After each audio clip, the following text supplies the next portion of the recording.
ये एक बिल्कुल नॉर्मल सी फैमिली ट्रिप होने वाली थी।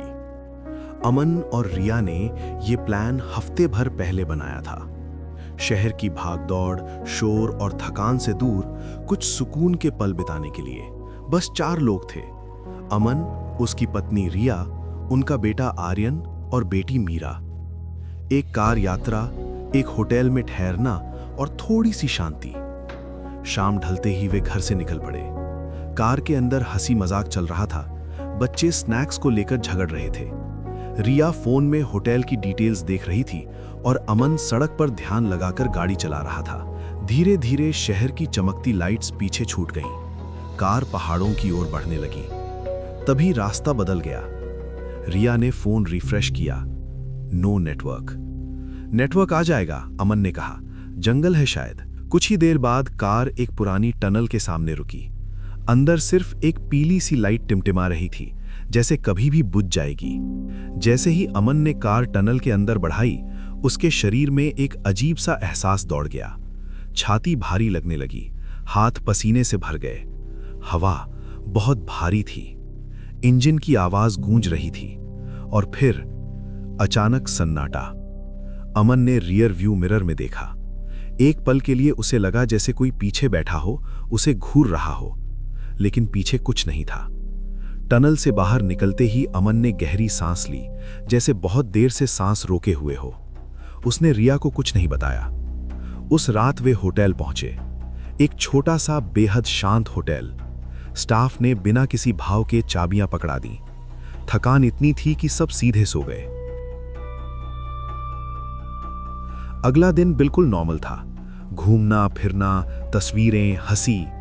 अमन के दिमाग से टनल की बात लगभग निकल चुकी थी। शाम को जब वे कमरे के दरवाजे पर पहुंचे, कुछ अजीब लगा। चाबी घूम ही नहीं रही थी, मानो ताला अंदर से अटका हो। होटल स्टाफ आया और एक झटके में दरवाजा खोल दिया। कोई दिक्कत नहीं है सर, वो मुस्कुराया। रात को सब सो गए, सब सिवाय अमन के। तभी टप टप टप बाथरूम से पानी टपकने की आवाज आ रही थी। अमन उठा। नल खुला हुआ था। उसने बंद किया। खामोशी। वो बिस्तर पर लौटा। टप टप टप। इस बार डर गहरा था। उसने रिया को जगा दिया। दोनों बाथरूम गए। नल फिर खुला हुआ था। रिया ने खुद बंद किया। उसके हाथ कांप रहे थे। वे बिस्तर पर लौटे, लेकिन अब जो आवाज आ रही थी वो सिर्फ पानी की नहीं थी, वो बहुत पास से आ रही थी। अचानक अमन की नजर आईने पर गई। एक पल के लिए आईने में एक आकृति दिखी जो उनकी नहीं थी। रिया चीख पड़ी। बच्चे रोने लगे। अमन बच्चों को उठाकर बाहर भागा। लॉबी में स्टाफ आया। सब वापस कमरे में गए, लेकिन कॉरिडोर बदला बदला था। पीली लाइट झपक रही थी। हवा बर्फ जैसी ठंडी थी। कमरे में सब नॉर्मल था। सर, यहां कुछ भी नहीं है, एक स्टाफ हंसा। तभी टप। फर्श पर पानी की एक बूंद गिरी। नल अपने आप खुलने लगा। लाइट्स झपकने लगी। तेज हवा चलने लगी। मीरा रोने लगी। आर्यन अमन से चिपक गया। एक स्टाफ आईने की तरफ बढ़ा और वहीं रुक गया। उसका चेहरा सफेद पड़ गया। आईने में उन सब के पीछे एक औरत खड़ी थी। लंबे बाल, चेहरा ढका हुआ, लाल साड़ी। रिया को लगा जैसे उसकी गर्दन के पीछे कोई खड़ा है। अमन को लगा जैसे कोई उसके कान में बिना आवाज कुछ कह रहा है। अमन ने एक पल भी नहीं लगाया। सब उसी रात होटल छोड़कर निकल गए।